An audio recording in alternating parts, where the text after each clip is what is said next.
Ce message vous a été préparé par le Ministry of Unlimited Holy Ghost. Et vous êtes avec Mauro Dieu d'amour, volume 2, l'avenue du royaume de Dieu. Que la paix et la grâce vous soient données de la part de notre Seigneur Jésus-Christ. Sermon 361. On parle encore sous la voix de l'Éternel. Prions. Père éternel, nous te louons, nous te remercions. Tu nous as gardés, tu nous as protégés.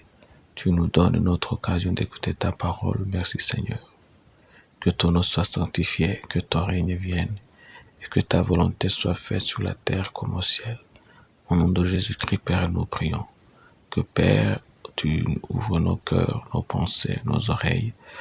Père, afin que nous puissions écouter et comprendre ta parole, nous voulons appliquer ta parole, nous voulons marcher selon ta parole, nous voulons être changés par ta parole. Au nom de Jésus-Christ, nous mettons nos vies dans les mains capables de ton Esprit Saint. Nous mettons nos vies dans les mains capables de ta volonté. Nous mettons nos vies dans les mains capables de ta parole. Au nom de Jésus-Christ, que tout ce qui se passe en nous se passe en accordance de ton esprit. C'est au nom de Jésus-Christ que nous prions. Amen. Aujourd'hui, on va lire en Daniel chapitre 12 verset 8. La Bible nous dit « J'attendis, mais je ne compris pas. Et je dis, mon Seigneur, quelle sera l'issue de ces choses ?» C'est en Daniel chapitre 12 verset 8. L'interprétation des rêves et des visions. Nous avons déjà établi le fait que la voix de Dieu est une autre langue. Souvent, il parle en chiffres et en analogie, et souvent, nous le comprenons mal. Attention, le fait que vous avez entendu la voix de Dieu ne signifie pas nécessairement que vous avez compris ce qu'il voulait dire. Le verset ci-dessus nous montre que même Daniel le prophète a entendu et pourtant n'a pas compris ce qu'on lui a dit. Voyez-vous cela? Il y a encore des choses à comprendre après avoir entendu la voix de Dieu. Vous ne prenez pas seulement la prophétie à l'état brut. Il y a enfin deux types de manque de compréhension. Le premier étant de ne pas comprendre du tout, quand vous savez avec certitude que vous n'avez pas compris ce qui vous a été dit de la part de Dieu. Le second type est l'incompréhension. C'est quand vous pensez que vous avez compris alors que le contraire est vrai. En Genèse chapitre 41 versets 7 à 8, on trouve l'histoire de Joseph et les rêves de Pharaon. Les épis maigres engloutirent les 7 épis gras et pleines, et Pharaon s'éveilla. Voilà le songe. Le matin, Pharaon eut l'esprit agité, et il fit appeler tous les magiciens et tous les sages de l'Égypte. Il leur raconta ses songes, mais personne ne put les expliquer à Pharaon. Ça, c'est en Genèse chapitre 41, versets 7 à 8. Souvent, la parole de Dieu à l'état brut est trop compliquée pour que nous le comprenions. Et nous avons besoin d'une explication supplémentaire pour saisir ce que le Seigneur nous dit. Ce n'est pas qu'il ne veut pas que vous compreniez. C'est de la même manière qu'un étudiant qui comprend mieux en cours aidera ses camarades à comprendre. Donc, non seulement vous devez entendre de Dieu, mais aussi vous devez comprendre ce qu'il dit. De plus, à quoi bon entendre Dieu si vous allez mal comprendre et mal interpréter ce qu'il dit?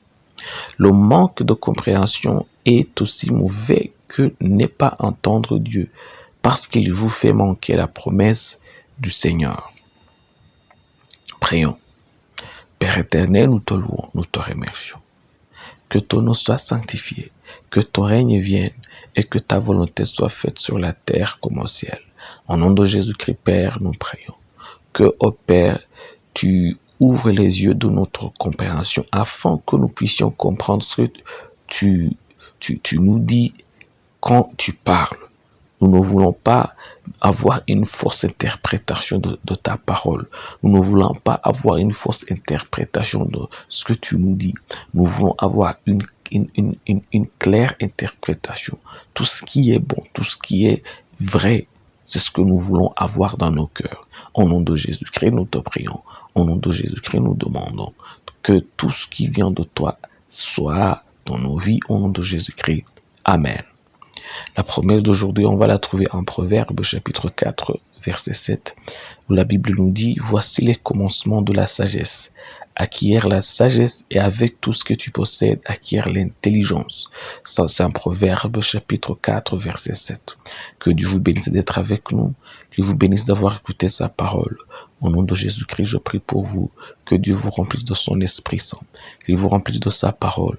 Qu'il vous remplisse de son amour. Qu'il vous remplisse de l'intégrité. Qu'il vous remplisse de l'humilité, qui vous remplisse dans la sainteté dans tout ce que vous faites.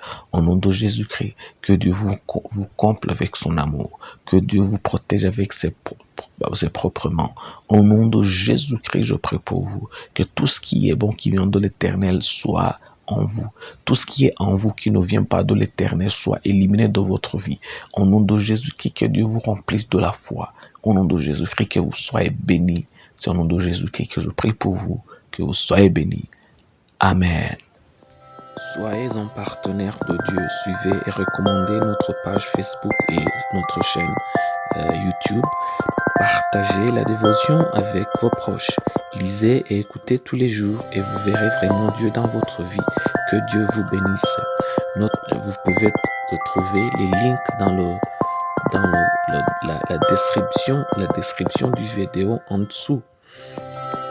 Cet message vous a été préparé par le Ministry of Unlimited Holy Ghost et vous a été présenté par Maoro Dieu d'amour. Que la paix et la grâce vous soient données de la part de notre Seigneur Jésus-Christ. Amen.